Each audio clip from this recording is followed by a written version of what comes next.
Welcome to our channel. If Tinder isn't working properly or you're experiencing match errors and connection issues, follow these step-by-step instructions to fix the problem. Step 1. Open your device settings and navigate to the Apps section. Find the Tinder app in your list and tap on it to access app-specific settings.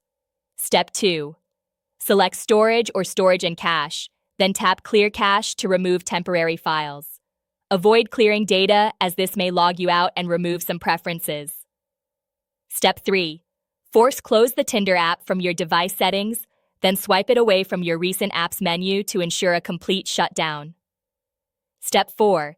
Check your internet connection by testing other apps or websites. Tinder requires a stable connection to load profiles and show matches. Step 5. Verify that Tinder has permission to access your location services. Go to your device settings, find Location or Permissions, and ensure Tinder has location access enabled. Step 6. Visit your app store and search for Tinder. Install any available updates to get the latest bug fixes and new features. Step 7.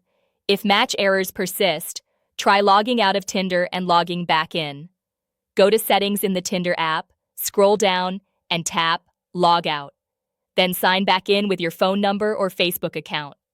If the app still doesn't work, uninstall and reinstall it from your app store. Don't forget to like this video and subscribe to our channel.